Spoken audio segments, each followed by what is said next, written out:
Hello everyone, welcome back. Thank you so much for joining me. So today we are doing one of my favorite things to do and to watch as well. I personally, myself, there may be other people to credit for this, but I personally get this idea from Smoky Glow. And today I'm going to be reacting to your unpopular, popular opinions. So I asked you over on Instagram, I said unpopular, popular opinions on makeup, beauty, YouTube, influencers, anything and everything. So I'm looking at your responses today. Just before we get into that, if this is your first time here, hi, my name is Robert. I'm a professional makeup artist here on YouTube and in the real world. And it's my goal to help you become a pro yourself or just someone who's really good at makeup. So if that sounds like something you're interested in, then do please consider subscribing. I might put a little bit more highlighter on. No, I don't know why I was so intent on that no. So okay, let's just get into it. Okay, so let's start with this one because I found this quite interesting. Don't slander or slander? Is it still slander? On the MUA whose advice doesn't work for you. There's a few different things to this, right? First of all, what do you consider a makeup artist? Because a lot of people have MUA. They could be 11 years old and be like, something MUA because they do makeup on their TikTok or on their channel. But it doesn't mean they're professionally trained makeup artists or a makeup artist with experience.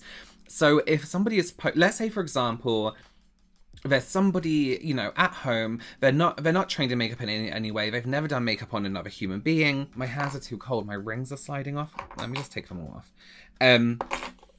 But they're calling themselves a makeup artist, right? And their trick is something that just doesn't work. And you follow it and it doesn't work for you, but you're like, oh yeah, but you know, don't slander them because it doesn't work for you.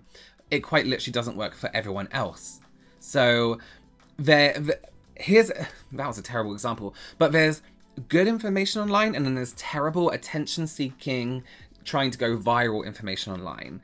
So it depends what you mean. However, if it's something like one makeup artist tells you that the best way to apply foundation is with a beauty blender, and the other one tells you the best way to apply it is with brushes, and someone else tells you the best way to apply it is with fingers, then that's a totally different thing, because all of those things can potentially work for you depending on texture of the foundation and your skin and what's happening that day. So that's where it's slightly different. But if somebody is like, do your contour this way, and they're, you know, they're drawing over their face and doing this to music, and they're just someone in their room who isn't a makeup artist but have MUA in their name, you can be like, no, that doesn't work. Like I do on my reaction videos, because I'm reacting to what they're saying and being like, no, that quite literally doesn't work.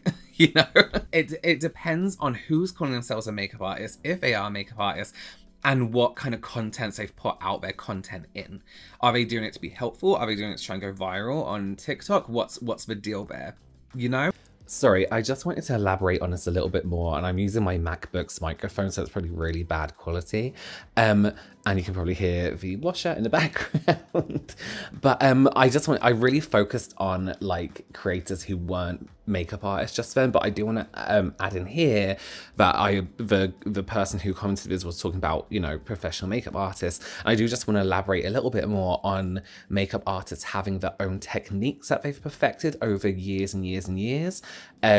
So definitely something that a makeup artist does on somebody else may not be the best thing for you to do. It might not work on you because they've perfected that technique, or they've done something a little bit different, or they've, you know, found a way to do it for them.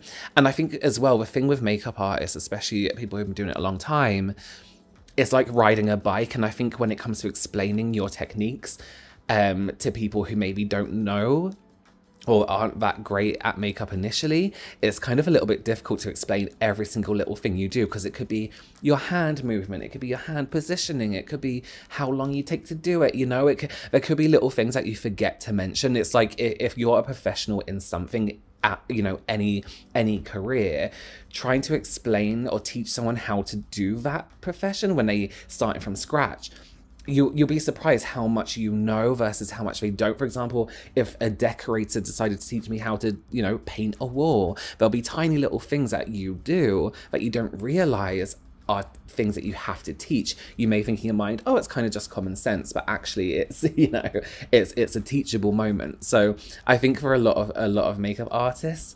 there's so many different things, but do bear in mind when you're listening to a makeup artist's advice, they may be saying it as, you know, their fact and their truth and what they do, but it doesn't ring true for everyone, and it isn't always gonna work for you, but because they have perfected it and they know what they're doing, and they may even forget to add, you know, oh, but in this situation, oh, and also there's this option, you know. So again, it's exploring your options and seeing what works for you. Annoying as fuck when huge creators don't disclose affiliate links on IG stories.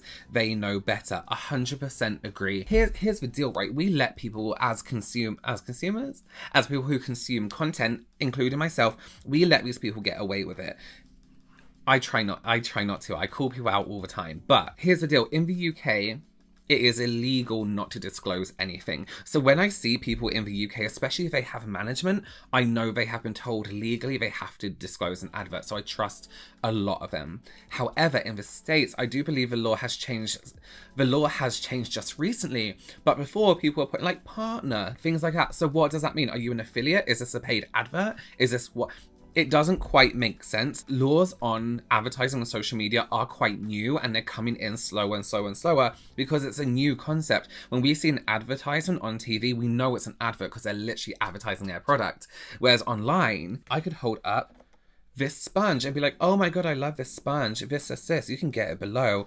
I haven't said it's an advert. So is it? We don't know. Is it an advert or do I just really like it? I, of course, would disclose adverts, but as an example. So if you see partner, it is...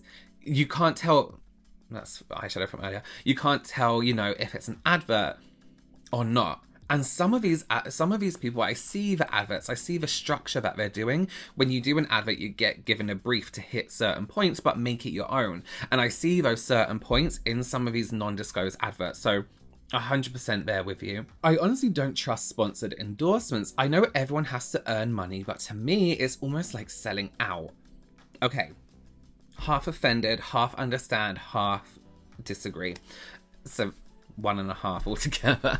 Okay, let's start with the first thing. You don't trust them. I get that. I totally understand that because, like I said previously, we've kind of been conditioned not to trust them because who can we trust when they don't disclose adverts, right? Everyone does have to earn money, correct? And again, AdSense is a good money maker. Anyone who didn't start YouTube as their first ever full-time job, right? And it wasn't the first job they get paid for. If you ever worked in retail or you've ever been freelance makeup artist, freelance whatever, the money, you know what living paycheck to paycheck is like. You understand that.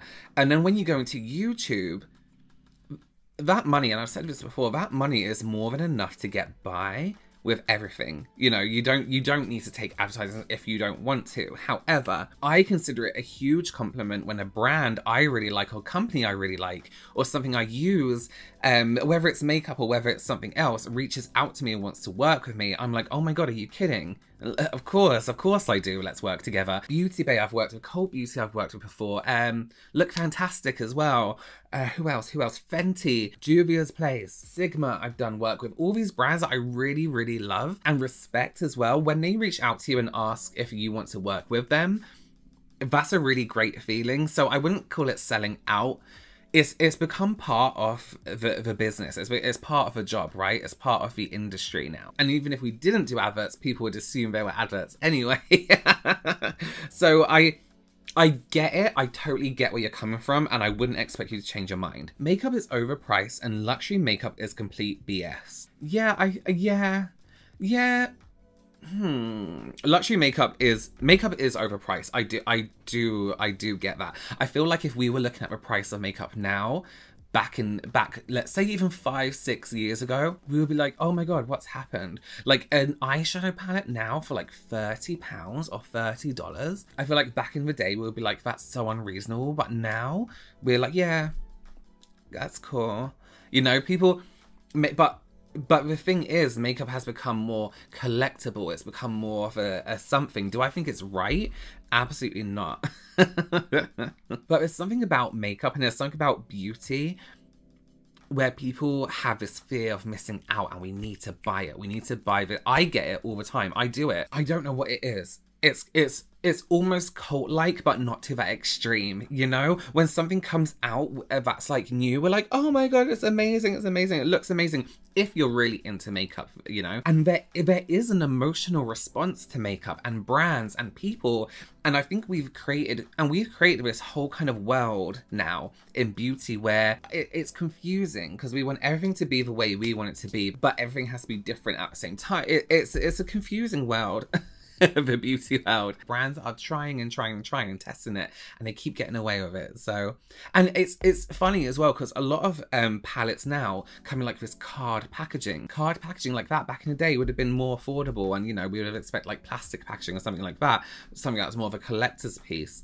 And yeah, there's some luxury makeup I'm like, yeah, great, and there's some where I'm like, no, absolutely not. I think this is referring to influencers. They're all about inclusivity and representation, but use racial slurs behind the scenes. I don't agree, but yes, I also agree. Here's why. I assume personally, and this is going to sound crazy, but if I was to go to the most country part of the UK, the most, most farmland, out of the way, country pub, for example, if I was to walk into that area of a small town, would I feel comfortable being me and looking like me? No, I wouldn't. Disregarding the makeup, but you know, I don't look like most English people because I'm not like most English people. And this is going to sound really, really terrible, but I assume everyone is racist and homophobic until they prove otherwise.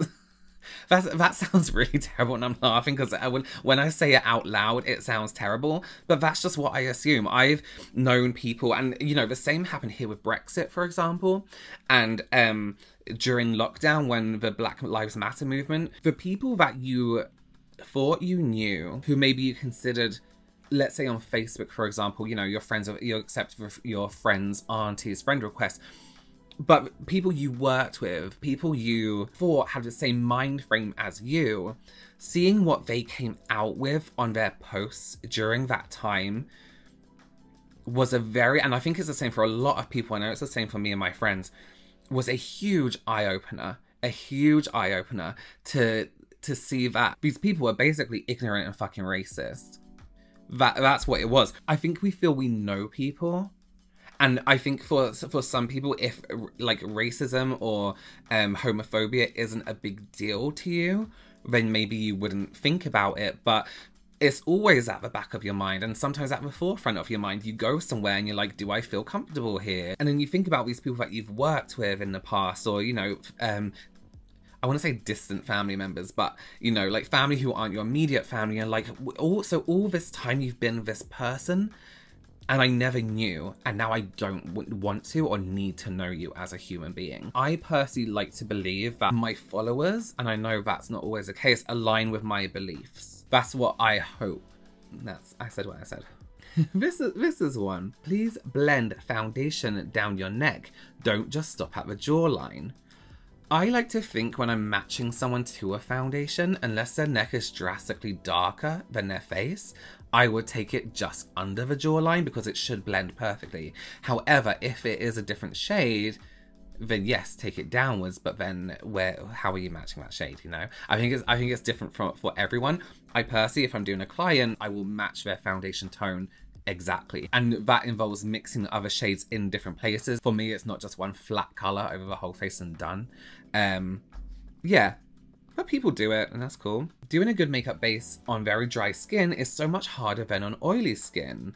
Yeah, you know what? I would have to agree with you there in the case where I feel like you can handle application on oilier skin. It's more the touching up and retouching that's more difficult. With drier skin, you have more texture, and it changes texture a little bit quicker. For example, like a foundation might suddenly look dry 5 minutes later. So I do agree with that as well, but I always do think it's about prepping the skin correctly in the first place, and then figuring out how you're going to do that rather than the foundation you apply or makeup you apply, for example. I know what works for me and what suits me, so I don't follow trends like eyebrow shape. Yeah, I get that. Trends in makeup are like trends in fashion. Like, you don't have to subscribe to every single thing that comes out every single month. However, it's difficult with trends when it comes to beauty though, because it's what's considered good at that time. thick brows, thin brows, too much highlighter, not enough. And that's when people decide like what's good and what isn't good. But like you said, you know what works for you, you know exactly what you're doing.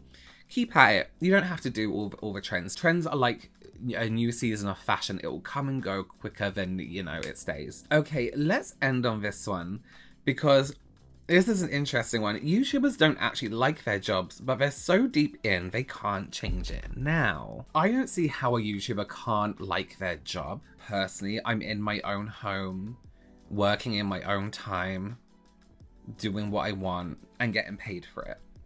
Talking about what I want to talk about. I get sent free products. I get to spend, you know, make my own schedule. I sound like I'm selling like a pyramid scheme.